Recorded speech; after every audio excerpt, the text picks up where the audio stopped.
मुक्तिबोध की कविता अंधेरे में का छठा खंड चल रहा है और इसी क्रम को आगे बढ़ाते हुए अंधेरे में कविता की संरचना और कविता के उन संदर्भों को देखते हैं जिनके कारण अंधेरे की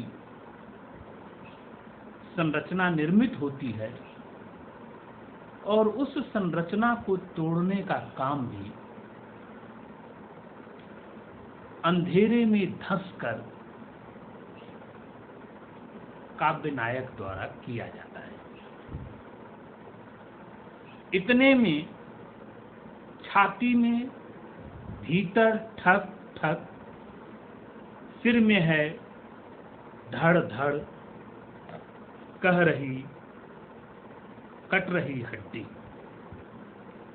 फिक्र जबरदस्त, विवेक चलाता तीखा सा रंदा, चल रहा वसूला, छीले जा रहा मेरा यह निजत्व ही कोई। भयानक जिद कोई जाग उठी मेरे भी अंदर, हट कोई बड़ा भारी उठ खड़ा हुआ है। इतने में आसमान कांपा, वह धाएं धाएं, बंदूक धड़ाका, बिजली की रफ्तार पैरों में घूम गई। खोहों सी गलियों के अंधेरे में एक ओर मैं थक बैठ गया, सोचने विचारने। अंधेरे में डूबे मकानों के छप्पर पार से रोने की पतली सी आवाज सुने में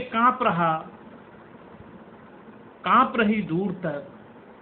कराहों की लहरों में पासों प्राकृत वेदना भयानक थरथरा रही है। मैं उसे सुनने का करता हूं यत्न कि देखता क्या हूं सामने मेरे। सर्दी में बोरे को ओढ़कर कोई एक अपने हाथ पैर समेटे कांप रहा, हिल रहा, वह मर जाएगा। इतने में वह सिर खोलता है सहसा, बाल बिखरते दिखते हैं कान की। पीछे मुंह खोलता है, वह कुछ बुदबुदा रहा है, किंतु मैं सुनता ही नहीं हूं। ध्यान से देखता हूं, वह कोई परिचित जिसे खूब देखा था, निरखा था कई बार, पर पाया नहीं था। अरे हाँ, वह तो विचार उठते ही दब गए, सोचने का साहस सब चला गया है। वह मुख, अरे वह मुख, वे गांधी जी इस तरह पंगु, आश्चर्य नहीं, वे जांच पड़ताल रूप बदलकर करते हैं चुपचाप, सुराग रस्सी सी कुछ। पीछे के अंश में स्वतंत्रता आंदोलन से प्रेरणा के लिए तिलक की मूर्ति काव्य नायक के सामने थी और यहाँ गांधी जी चौराहे पर हैं। क्या अवस्था है, क्या दृश्य है।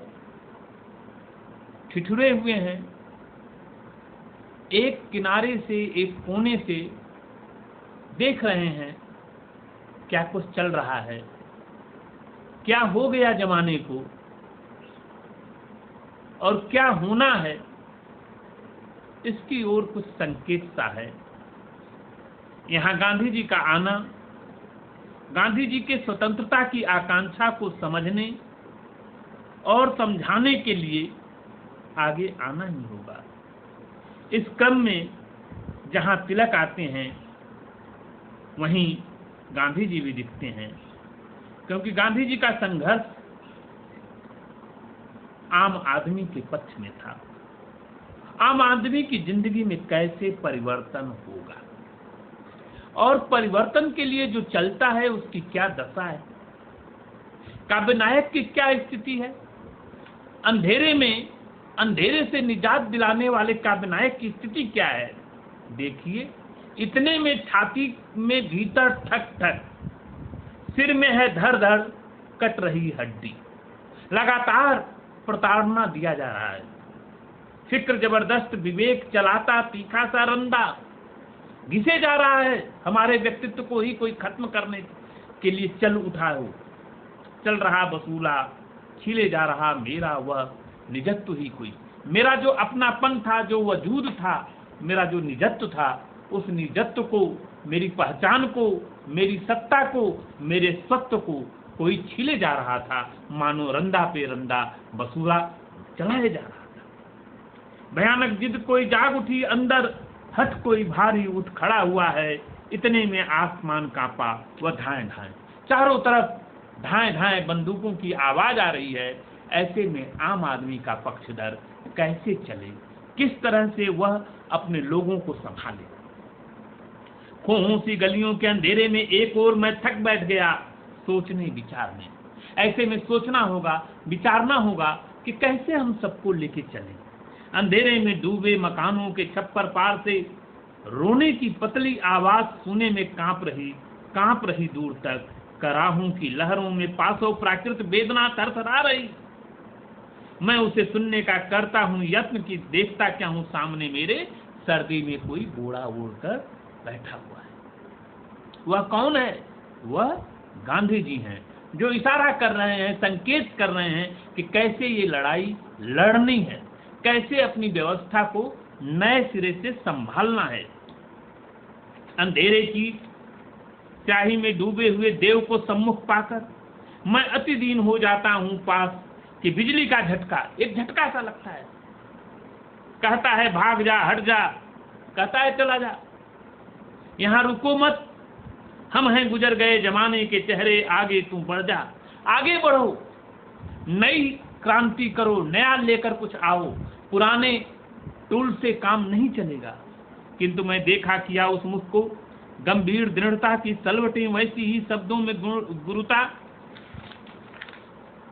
वे कह रहे हैं दुनिया न कचरे का ढेर कि जिस पर दाने को चुगने चढ़ा हुआ कोई भी कुक्कट, कोई भी मुर्गा यदि बाग दे उठे जोर जाए, जोरदार बन जाए मसीहा। नहीं, कोई भी मसीहा नहीं बन सकता। मसीहा बनने के लिए, दुनिया को बदलने के लिए बहुत सारे आत्मसंघर्षों से गुजरना पड़ता है। ऐसा नहीं है कि किसी को एक जगह मिल गई और वो तुरंत मसीहा बन जाए, तुरंत पूरी व्यवस्था को बदल दे। वे कह रहे हैं मिट्टी के लोदे में किरणेले कण का गुण है, जनता के गुणों से ही संभव भावी का उद्भव। यह बदलाव, यह परिवर्तन, स्वतंत्रता आंदोलन की जो आंच थी, उस आंच से केवल व्यवस्था परिवर्तन हुआ था। अंग्रेज व्यवस्था की जगह एक दूसरी व्यवस्था आ गई थी, पर इससे काम नहीं चलना है। आम आदमी के हिसाब से जब तक व्यवस्थाएं नहीं बदलेंगी, आम आदमी को जब तक व्यवस्था में मूल्य और संरक्षण नहीं मिलेगा, तब तक व्यवस्था परिवर्तन का कोई खास मायने नहीं रहता। और यही कारण है कि आज़ादी के बाद, आज़ादी से एक कवियों को, लेखकों को, बुद्धिजीवियों को एक मोहभंग की स्थिति उत्पन्न हो गई थी। जनता के गुणों से ही संभव भावी का उद्भव। यह जो भविष्य है, जो भावी चेतना है, वह जनता के गुणों से ही संभव होगी। जब तक पूरी जनता सामने नहीं आएगी, तब तक नए सिरे से नए समाज का अंकन, चित्रांकन नहीं हो सकता। एकाएक उठ पड़ा आत्मा का पिंजर, मूर्त की ठठरी, नाक पर चश्मा, हाथ में डंडा, कंधे पर बोरा, बाह में बच्चा। भविष्य का संकेत है बच्चा। आश्चर्य अद्भुत यह शिशु कैसे मुस्कुरा। उस द्वितीय पुरुष ने कहा, मेरे पास चुपचाप सोया हुआ यह था, संभालना, इसको सुरक्षित रखना। बच्चे के माध्यम से तुम इस भविष्य को संभालो। यह देश अब तुम्हारा है, इसे तुम्हें संभालना होगा और नए सिरे से नई चेतना के साथ अपने कदम को बढ़ाना होगा। मैं कुछ कहने को होता हूं, इतने में यहाँ पर कहीं कोई नहीं, कहीं कोई नहीं।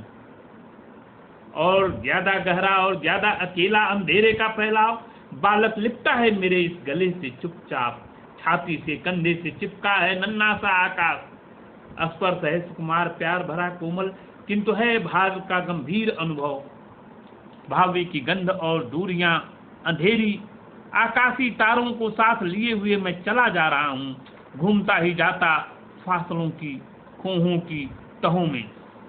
सहसा रो उठा कंधे पर वह शिशु, अरे अरे वह स्वर अतिशय परिचित, पहले भी कई बार कहीं तो सुना था, उसमें तो स्फोटक क्षोभ का आएगा, गहरी है शिकायत, क्रोध भयंकर, मुझे डर यदि कोई वह स्वर सुन ले, हम दोनों फिर कहीं का नहीं रहेंगे। मैं पुचकारता हूँ, बहुत दुलारता हूँ, समझाने के लिए तब गाता हूँ गाने, अधभूली लोरी ही होठों से फूटती, मैं चुप करने की जितनी भी कोशिश करता हूँ और चीखता है, क्रोध में लगातार गरम गरम अश्रु टपकते हैं मुझ पर।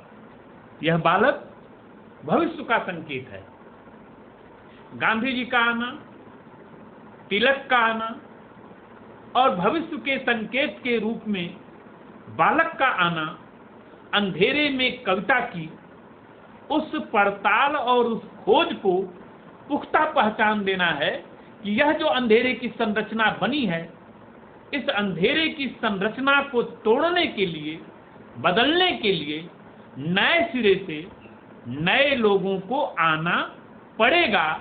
और यह कोई एक नहीं, पूरी जनता जब इकट्ठा होकर, पूरी जनता जब चौराहे पे आएगी, अपने बदलाव की आवाज उठाएगी, अपनी पुकार, अपनी आत्मसत्ता को पहचानेगी, तब जाकर यह समाज, यह देश बदलेगा।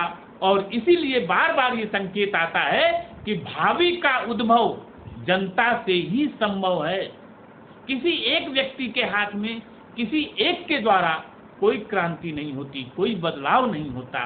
तो गांधी जी ने जो शिशु भविष्य का सौंपा है अंधेरे के काव्य नायक को, वह अंधेरे के काव्य नायक जो कंधे पर शिशु को लेकर चल रहा है, वह शिशु चुप नहीं है, वह लगातार चीखता है, रोता है, चिल्लाता है, यानी वह परिवर्तन के लिए आवाज लगा रहा है, वह सबको लेकर चलना चाहता है, वह चुपचाप बैठने वाला नहीं है। और मुक्तिबोध की अपील लगातार अपने बुद्धिजीवी वर्ग से यह रही है कि आप केवल चिंतन नहीं करें, विचार नहीं करें, विचार और चिंतन से आगे बढ़कर सकर्मक होकर अपने कर्म से दुनिया के बदलाव के लिए कदम बढ़ाएं, तब तो बात बनती है। अन्यथा केवल सोचना, ब्रह्म राक्षस की उस स्थिति में पहुंच जाना है कि सोचा बहुत बहुत और सोचने के बाद कुछ कर नहीं पाया और एक कलाकार की तरह अपने ही कमरे में मरा हुआ पाया गया।